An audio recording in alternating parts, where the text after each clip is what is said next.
Tell me, Dr. Tyson, you're coming to Omaha talking about Hollywood's what they got it right, Hollywood, what they got it right, and what they got it wrong. Uh, what did they get right? You'd be surprised. I think the stereotype of what I do is that I'm the last person you want to bring to a movie theater because I'll just, oh, that'll never happen or that'll never. No, no, I'm silent during the movie. It's afterwards where, over a beer where you have the analysis. And it's not just science fiction movies that are deserving of comment. Many, many other films that you might not think about uh, have science or there's an attempt at science within them. And so the two kinds of films I address, ones that try to get all the science right and happen to get some of it wrong. That intrigues me. And then other movies that don't care about the science and then happen to get some of it right.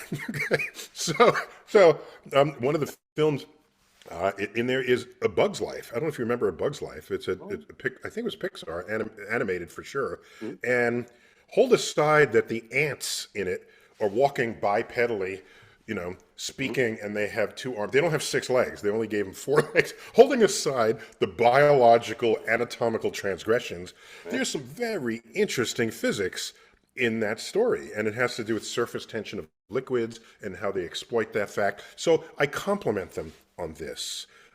There are other films.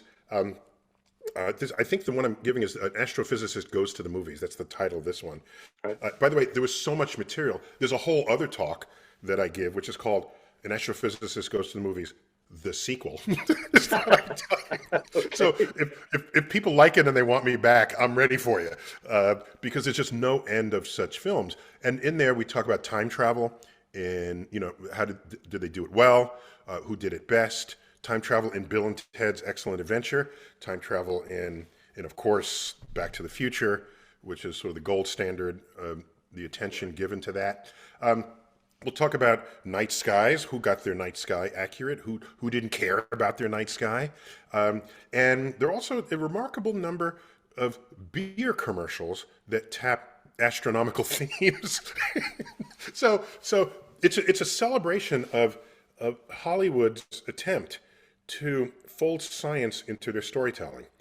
And my goal is that you yourself will become sensitized to the science that's being communicated to enhance your viewing pleasure, because you'll notice things that maybe the director or the set designer or the script writer, the screenplay person that they put in, and you want to compliment them when they've done such things. And then if they do all the science right and they get some of it wrong, like in the movie Gravity, which really should have been called Zero Gravity, because the whole movie they're floating in space. This is with Right. Sandra Bullock and Mhm. what's the fellow's name? Sandra Bullock's the important one. Yeah. Okay. so, so there are a couple of things where, like for example, she's in her space capsule and things are floating around, yet her bangs always seem to know which way gravity is going. Okay, and they should be floating too, and they're not. So, but the point is, it's not just a matter of calling out what's bad. We learned some science along the way, and my final point on that line is if you went to a movie with let's say a car enthusiast, and it's a period piece that takes place, let's say 1957, and parked in the street is a 1962 Chevy Bel Air, your friend is going to say that they didn't make that car yet. And you'll say, well, hey, you know your cars. They'll get praised for this kind of insight. Or costume designer, if it's some period piece, some Jane Austen period piece, and the gentleman gets out of the carriage and he's wearing a derby instead of a top hat, and they tell you, nope, derbies were not in style over that period. You say, hey, Right. in the worst case, if they're wearing tie-dyed bell bottoms coming off the carriage. Some would be obvious to everyone, but some are Right. more subtle. You praise them for knowing this. So why not respect when a scientist points that out with regard to the science of the film? Right. Does beam me up work? Can you disassemble molecules, transport, and then reassemble those molecules? In principle, yes. Okay, so all matter can be converted to energy and then back to matter. But you need really good information about the assembly of those molecules.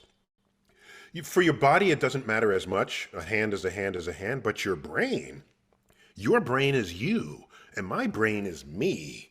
And so it's not just a matter of sending the molecules up, it's all of the neurosynaptic chemical interplay that goes on in your thoughts, in your memories, in your dreams. It seems to me that would be kind of hard. But if you could do it, why not duplicate the energy and copy you into two places? Right? And then you could be two people at once. I think you will split your life at that point. You're one person up until then, and then you have a twin, and you go on about your way. You meet different people and marry differently or whatever. But so in principle, that's possible. But what I think is more likely is that we master wormholes. Then if you have a wormhole, you just step through the wormhole and you're where you need to be. There's no beaming. There's none of this. And of course, Doctor Strange, from the Marvel comics, he opens a hole, with his magic powers and steps through. And just by stepping through, you can end up in a different place and a different time. By the way, I was in Charlotte Airport once, which is a very big, sprawling airport. I had to go from a big plane to a little plane. I swear I walked 3 miles inside the terminal to get there. And I thought I'd be cute. And I texted and I said, I can't wait till the day we have wormholes. That way all gates will be adjacent to each other.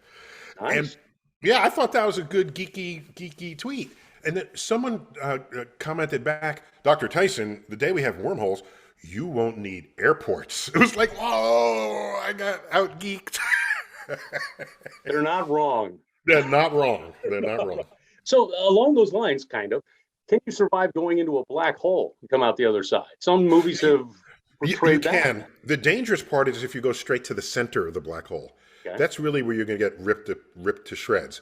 If you fall in but don't go through the center, you could, in principle, not get ripped apart. And very big black holes, their gravity gradient, as we call it, is shallower for you.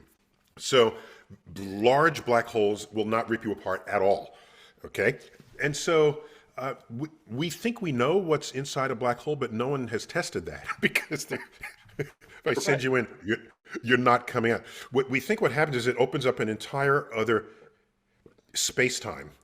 And because of the time dilation to you relative to the rest of the universe, you will see the entire future of the universe unfold before your eyes as you enter another space-time that goes into your future, which is different from that of the universe. So, yes, you can survive falling through the event horizon of a large enough black hole. Interesting. Would you ever want to go? No. Send somebody else. What kind of question is? What kind of stupid question is that? Stupid questions. What if you had said yes? No. In all fairness to your question, if I was going to choose how to die, yeah, I got hit by a bus, die of some disease, or fall into a black hole. I'm going into a black hole. I'm with you on that. That's the answer to your question. Because you're always learning. My point is, you're always learning right to the very end. Yes. And I strap sensors all over my body and have it get sent out to fellow scientists. So in death, they can become enlightened. Yes.